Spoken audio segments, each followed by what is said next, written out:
इमरान खान साहब की गिरफ्तारी के बाद और ये सारे केस के बाद मेरा ख्याल आपका पहला इंटरव्यू है ऑफिशियली जो आप देने लगे हैं किसी भी चैनल को। तो शुरू करते हैं फिर हम लैंड से ही। ये लैंड कितनी है, किसके नाम पे है ये लैंड?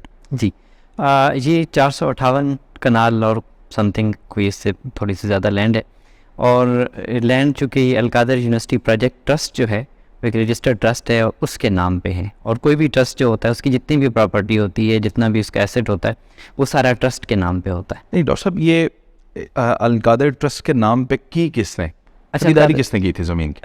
इसमें ख़रीदारी तो चूँकि कुछ डोनर्स थे, उन्होंने इनिशली उसको फंडिंग की और वो फंडिंग्स आने के बाद फिर आम पब्लिक से जगह खरीदी गई और उसके बाद फिर ये अलकादर ट्रस्ट के नाम ट्रांसफ़र हुई।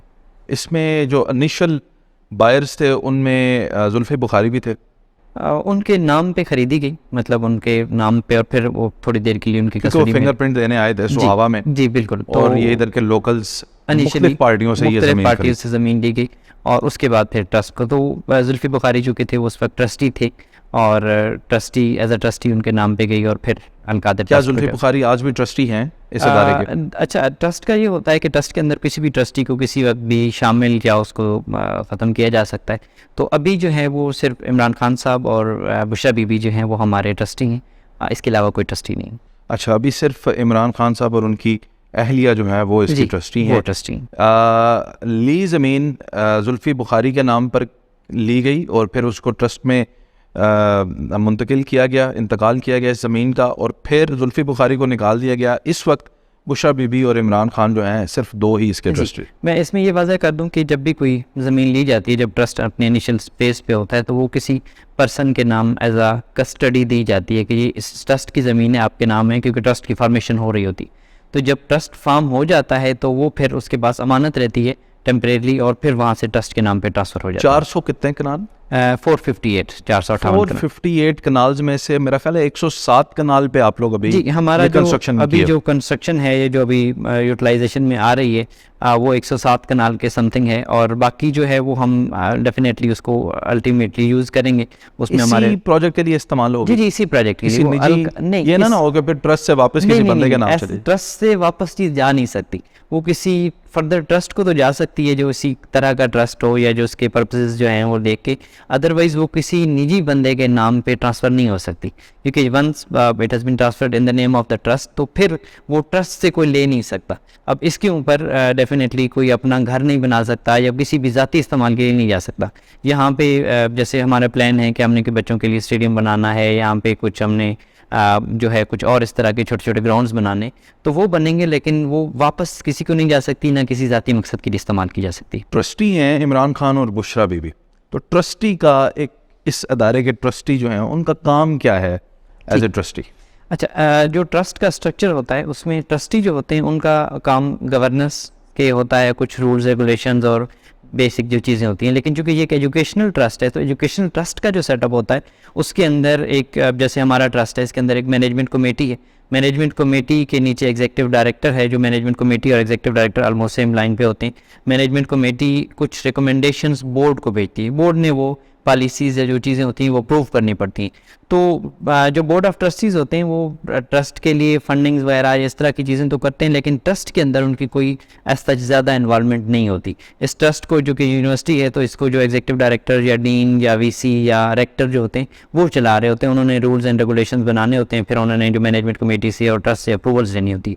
लेकिन जैसे कि हमारी मैनेजमेंट कमेटी भी है, तो उसके अंदर 4-5 लोग जो हैं एकेडमिक्स से हैं, ठीक है, इसके अलावा लीगल एक्सपर्ट्स उसमें होते हैं। तो वो खाली उस चीज़ को देखते हैं कि वायबिलिटी है, तो फिर वो बोर्ड को जो है वो भेजते हैं। लेकिन ज़्यादातर जो इन्वॉल्वमेंट होती है वो एग्जीक्यूटिव डायरेक्टर की या डीन की, जो भी यूनिवर्सिटी को हेड कर रहा होता है, उसकी इन्वॉल्वमेंट होती है। और फिर आपको ये बता दूँ इसमें अगली जो फर्दर बात है कि इसके ऊपर बॉडीज़ भी हैं। जैसे अभी हम जैसे GCU से एफिलिएट हैं, तो GCU की जो रूल्स एंड रेगुलेशन होंगे हमने उनको फॉलो करना होगा। हमने PHEC को अप्लाई किया, तो पंजाब हायर एजुकेशन कमीशन के जो रूल्स एंड रेगुलेशन होंगे, जब हमारा चार्टर हो जाएगा तो तब वो हम पे अप्लाई होंगे। इसी तरीके से जब हम इंशाल्लाह यूनिवर्सिटी बन जाएंगे तो HEC की जो रेगुलेशंस होंगी, जो HEC के NOCs होंगे, वो हमें लेने होंगे। तो इसमें कोई ऐसा नहीं होता कि कोई ट्रस्टी अपनी मर्जी से उसको चला रहा होता है। इसके अंदर बहुत सारी बॉडीज़ होती हैं, एकेडमिक काउंसिल होती है, डिफरेंट किस्म के सिंडिकेट्स होते हैं, बोर्ड्स होते हैं, वो इसको बेसिकली रन कर रहे होते हैं। डॉक्टर साहब, अभी जो फैकल्टी है उसकी तनख्वाहें बच्चे स्कॉलरशिप्स पे पढ़ रहे हैं, वो भी डोनेशन पे चल रहा है, लेकिन आने वाले दिनों में फुली पेड बच्चे भी लेंगे, वो पैसे देकर भी पढ़ेंगे। तो क्या ये जो पैसा यूनिवर्सिटी जनरेट करेगी ये ट्रस्टीज़ को जाएगा? सर मैंने आपको पहले भी बताया कि ट्रस्ट की जो अर्निंग होती है वो ट्रस्ट को तो जाती है, लेकिन ट्रस्टी 1 रुपए का भी बेनिफिट ट्रस्ट से नहीं ले सकता किसी भी सूरत में।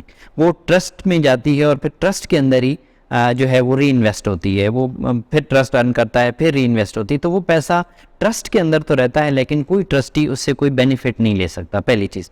दूसरी चीज़ ये है कि अभी तक तो हम जो कि 100% स्कॉलरशिप ऑफर कर रहे हैं, हमारा अभी इनिशिएटिव शुरू हुआ और सारी चीज़ें हुई। फ्यूचर में जाके हम थोड़े से बच्चों को जो है, जो बच्चे फ़ी पे कर सकेंगे उनको हम थोड़ी सी फ़ी चार्ज करेंगे, और उसके बाद हम ज़्यादातर बच्चे जो हैं इंशाल्लाह वो हमारे स्कॉलरशिप ही रहेंगे। उसमें हम 2 तरह की स्कॉलरशिप देते हैं, एक मेरिट बेस्ड स्कॉलरशिप देते हैं, जो बच्चे तालीम में बहुत अच्छे होते हैं और बहुत अच्छे मार्क्स लेके आते हैं, 90% 85% मार्क्स इनके होते हैं, वो हमारे टैलेंट एक्विजिशन प्रोग्राम के तहत मेरिट स्कॉलरशिप पे आते हैं। कुछ बच्चे जो कि इतने लायक तो नहीं हैं, लेकिन चूँकि उनकी नीडी हैं, उनकी नीड है, वो पढ़ना चाहते हैं, तो उनको नीड बेस्ड स्कॉलरशिप मिलती है। अच्छा, अब यूनिवर्सिटी जो है वो थोड़ा सा अपने आप को जब एक्सपेंड करेंगे, तो हमारा अभी एक Al-Qadir learning and development centre है, हम इंडस्ट्री को जाके डिफरेंट हमारे जो फैकल्टी है वो ट्रेनिंग देगी, वहाँ से कुछ हमारी इनकम आएगी। इसके अलावा हमारे डिफरेंट किस्म के और प्रोग्राम चलेंगे, ट्रेनिंग प्रोग्राम चलेंगे, डेवलपमेंट प्रोग्राम चलेंगे, फ़ी का पैसा, जितनी भी चीज़ें हैं, जितनी भी अर्निंग आएगी, डोनेशन हम इवन कलेक्ट करेंगे, तो वो सारी जो है वो ट्रस्ट की इनकम है और वो ट्रस्ट के लिए है। हम फिर उसको ट्रस्टी के लिए नहीं है ये, मैं आपकी बात समझ गया कि आपका पैसा जो अर्निंग आएगी, जनरेट होगी या डोनेशंस आएंगे, वो ट्रस्ट के काम के लिए ही इस्तेमाल की जाएंगी, ट्रस्टी नहीं लेगा। लेकिन इसका ऑडिट कौन करेगा? बताएगा कौन कि हाँ ये ट्रस्टी ने नहीं लिया? बिल्कुल सही, आपने बहुत अच्छा सवाल किया। हमारा एक तो ये है कि अपना जो सेटअप है फाइनेंस का, हमने चार्टर्ड अकाउंटेंट जो है वो है, हमारे सारे अकाउंट्स उस चीज़ों को देखते हैं। उसके बाद फिर हमने एक प्रोफेशनल फर्म जो है वो हमने डिप्लाई की हुई है, थर्ड पार्टी होती है, वो आके हमारा ऑडिट करती है। कोई भी प्रोफेशनल फर्म जब होती है तो वो डेफिनेटली डिफरेंट किस्म की सर्टिफिकेशंस और अपनी क्रेडिबिलिटी उसकी होती है, तो वो आके ऑडिट करते हैं। गवर्नमेंटल लेवल की फर्म को भी वेलकम करेंगे आके ऑडिट करने? हम अगर कोई भी फर्म आके ऑडिट करना चाहे तो बेशक करें, हमारे पास एक पाई का जो है वो हिसाब है।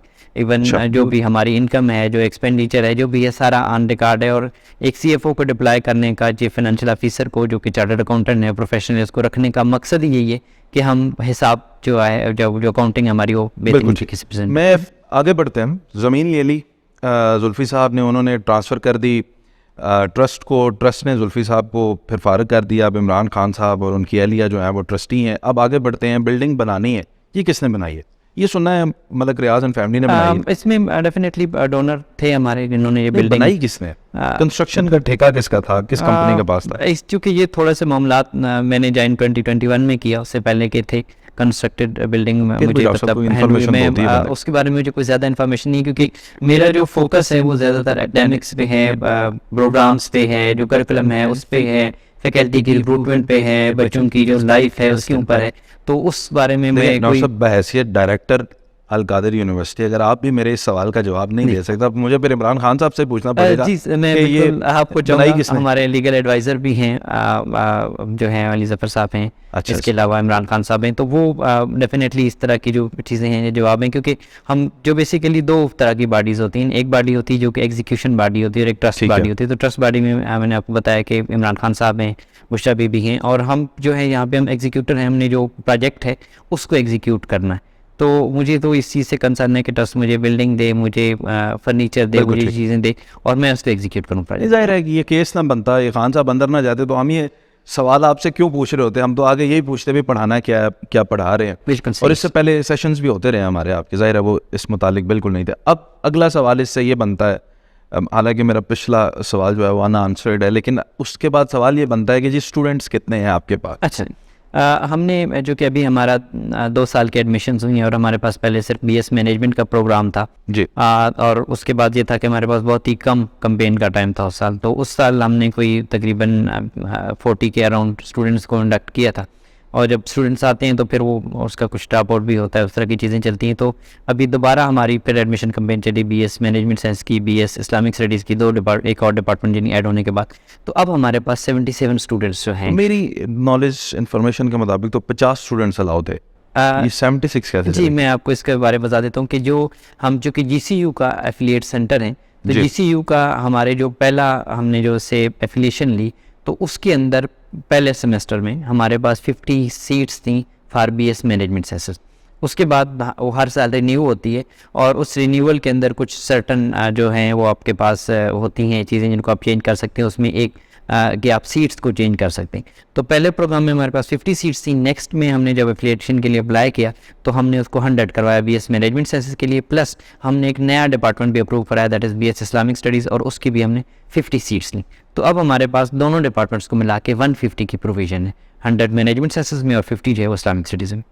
ठीक है डॉक्टर साहब, अब इससे आगे सवाल ये बनता है कि फैकल्टी में कौन है? ठीक क्या ये फैकल्टी में जो लोग हैं, आप उनके कुछ नाम और उनके प्रीवियस कुछ हिस्ट्री मेरे साथ शेयर कर सकते हैं, जी, ताकि जी, हम बिल्कुल। ये अंदाज़ा लगा सकें कि ये कोई इमरान खान साहब के पसंदीदा लोग या कोई प्रो जी। PTI लोग तो नहीं है, जी, ये कौन लोग हैं? मैं बिल्कुल आपका जब हमने इस एजुकेशन इंस्टीट्यूशन को एस्टेब्लिश किया तो हमारा पहला जो चीज़ थी वो ये थी कि हम क्वालिटी ऑफ एजुकेशन में और क्वालिटी ऑफ एजुकेशन आपको पता है कि जो पाकिस्तान के अंदर जो सबसे बेस्ट इंस्टीट्यूशन समझा जाता है, जो एक बेंचमार्क समझा जाता है, लम्स को समझा जाता है। तो हमने लम्स से कुछ फैकल्टी ली, जैसे डॉक्टर अनवर खुर्शीद साहब हैं, डॉक्टर आरिफ इकबाल राना साहब हैं, ये लम्स के प्रोफेसर हैं जो कि डॉक्टर आरिफ साहब हैं अभी आप? जी, डॉक्टर आरिफ इकबाल राना जो हैं वो हमारे लम्स के प्रोफेसर हैं और यहाँ पे हमारी फैकल्टी में हैं। अच्छा, डॉक्टर जमशेद साहब हैं, प्रोफेसर हैं लम्स के, वो हमारी फैकल्टी में हैं, वहाँ से हमने लिए। इसके बाद जो है हमारे पास तकरीबन जो इस्लामिक स्टडीज़ डिपार्टमेंट है उसके अंदर डॉक्टर ज़रूर लाजरी हैं, पंजाब यूनिवर्सिटी से PhD हैं, जामिया अज़हर से भी पढ़े हुए हैं। डॉक्टर जो हैं वो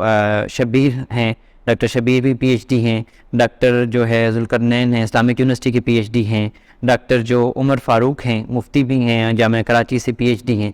तो हमारे पास तकरीबन कोई 10 के लगभग फैकल्टी है, 10 से ज़्यादा फैकल्टी आप है। खुद भी तो हैं? जी, मैं खुद जो है असिस्टेंट प्रोफेसर भी हूँ इस्लामिक जो अपना मैनेजमेंट साइंसेस डिपार्टमेंट है, और एग्जीक्यूटिव डायरेक्टर भी हूँ। तो ये सारी फैकल्टी जो है वो बच्चों के लिए अवेलेबल है, और हम अभी इंशाल्लाह फर्दर और भी फैकल्टी रिक्रूट करेंगे। जैसे जैसे आगे सेमेस्टर्स बढ़ते जाते हैं तो कोर्सेज बढ़ते जाते हैं, और फिर हमें उनके लिए अच्छी फैकल्टी लानी पड़ती है। ये कहा जा रहा है कि अल-कादिर यूनिवर्सिटी जो है वो कुछ सोशल मीडिया हब है इमरान खान का, कोई कंपेन्स यहाँ से चलती हैं, कुछ स्टूडेंट्स हैं वो पेजेस चलाते होंगे यहाँ पे, क्योंकि इमरान खान साहब ने बनाया है, और इसमें कोई दूसरी राय नहीं है कि जब वो ट्रस्टी हैं, इस इदारे के बनाने वाले हैं, इनको देने वाले वो हैं, तो एक झुकाव एक ऑटोमेटिकली जाता भी है उनकी तरफ। तो और यूथ में वो ऐसे भी मकबूल है। तो आपका इस बारे में क्या है कहना कि क्या कोई यहाँ पे ऐसी सियासी जहनसाजी हो रही है स्टूडेंट्स की? एक बात तो आपको मैं कह दूं कि खान साहब ने जो 3 लफ्ज़ बोले हैं वो 3 लफ्ज़ हैं मेरिट मेरिट मेरिट। मेरिट से नहीं हटना, चाहे वो एक बच्चे को हमने यहाँ पे एडमिशन देना हो, चाहे एक एम्प्लॉय की हमने इंडक्शन करनी है, या चाहे एक फैकल्टी मेंबर को हमने अपॉइंट करना है। और चौथा मेरिट जो है वो ये है कि किसी भी डिपार्टमेंट के पास जब जाना है तो मेरिट पे बात करनी है, कोई किसी किस्म का रेफरेंस या कोई किसी किस्म की चीज़ नहीं यूज़ करनी। अब इसकी मैं आपको 2 मिसालें देता हूँ। पहली तो ये है कि अगर आप हमारा सोशल मीडिया का पेज शुरू से लेके जब से अल-कादिर बनी देख लें, तो कभी कोई सियासी लीडर यहाँ पे किसी भी प्रोग्राम के अंदर मदऊ नहीं हुआ। आपको हमने मदऊ किया 1-2 प्रोग्राम्स के अंदर, लेकिन as a social media expert किया, बच्चों के साथ इंटरेक्शन करवाया। इसके अलावा डिफरेंट लोग भी आते हैं, डिफरेंट सोसाइटी के अंदर से लोग आते हैं, लेकिन हमने किसी पॉलिटिकल लीडर को, किसी भी जमात की किसी पॉलिटिकल लीडर को हमने यहाँ पे इनवाइट नहीं किया। इमरान खान साहब जब प्राइम मिनिस्टर थे तो तशरीफ़ लाए, तो वो 1-2 जो MP थे उनके साथ आ गए, और वो मेरे ख्याल में थोड़ा सा अखलाकन बनता होता है कि एक प्राइम मिनिस्टर आ रहा है तो उसकी यूनिवर्सिटी है तो हम उसमें जाएँ, लेकिन वो अपनी तरफ से ही आए, उनको कोई इन्वाइट उस तरह से नहीं बुलाया गया कि आप तशरीफ़ लाएँ। आप देखें उनके साथ फवाद चौधरी साहब थे। जी, फवाद चौधरी साहब वो इनवाइटेड जैसे हैं, नहीं थे, खुद ही आ आप गए। देखें कि फवाद चौधरी साहब हैं, या बाकी जितने भी लोग हैं हमारे लिए बड़े रिस्पेक्टेबल हैं सोसाइटी के अंदर, उनका एक मकाम है, लेकिन हमने उनको कभी नहीं किया, क्योंकि हम पॉलिटिकल फ्री इंस्टीट्यूशन रहना चाहते हैं। हम किसी जमात के साथ, किसी गिरोह के साथ या किसी ग्रुप के साथ अपनी एफिलिएशन शो नहीं करना चाहते।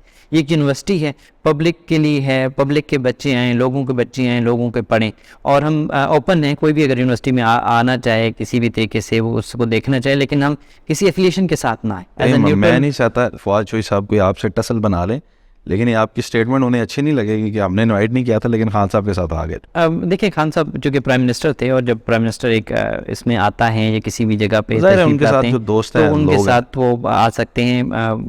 1-2 मिनिस्टर और भी शायद आए थे, तो वो ऐसा नहीं है कि वो कोई मिनिस्टर आए और हम उसको कहें कि जी हमने रोक लिया, क्योंकि हम किसी पॉलिटिकल चीज़ को करना ही नहीं तो चाहते। किसी हम अदारे का भी मेरा ख्याल है ये प्रोटोकॉल नहीं हो सकता जी। वो किसी को वेलकम ना करे, जब कोई आ गया है जी, तो फिर तो जब वो आए तो वेलकम ही, डेफिनेटली, लेकिन बुलाया नहीं। बुलाया नहीं जाता किसी को भी, किसी भी पॉलिटिकल लीडर को यहाँ पे, एक चीज़। दूसरी जी। चीज़ ये है कि बच्चों को हमने, फैकल्टी को भी, हमारी जो मीटिंग्स होती हैं उसमें भी हमने उनको यही मैसेज दिया कि हमने किसी भी जमात को या किसी भी पॉलिटिकल एजेंडा को, किसी भी चीज़ को क्लास में भी डिस्कस नहीं करना।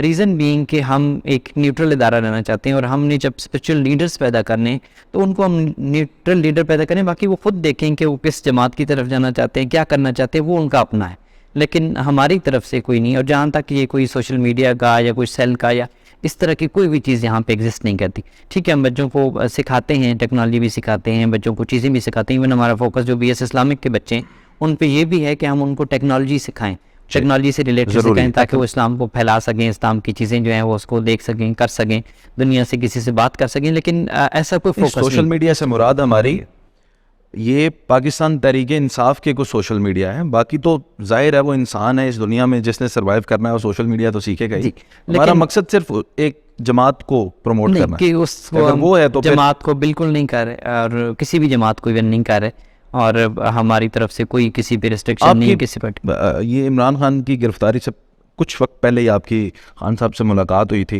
जी, तो जी। वो किस सिलसिले में हुई थी और क्या बात है? हमारी खान साहब थे, चूँकि मैं एग्जीक्यूटिव डायरेक्टर हूँ, तो कुछ जो जैसे ट्रस्ट मामलात होते हैं इंस्टीट्यूशन में, हम करिकुलम क्या चल रहा है, चीज़ें क्या चल रही हैं, एक्टिविटीज़ क्या चल रही है, तो उस पर अपडेट के हवाले से मुलाकात होती है, जिसमें हम इंस्टीट्यूशन के करते हैं और हमने आगे क्या तो करना है। मेरी रिक्वेस्ट पे जब दोबारा मिलेंगे तो एक सवाल पूछेंगे उनसे, जी, जी, तो ये पूछिएगा कि ये बनाई किसने है बिल्डिंग, ताकि मैं दोबारा आपसे मिलूं तो मैं आपसे पूछ सकूं बिल्कुल ठीक ये बिल्डिंग खान साहब किसने बनाई है। जी, बिल्कुल ठीक।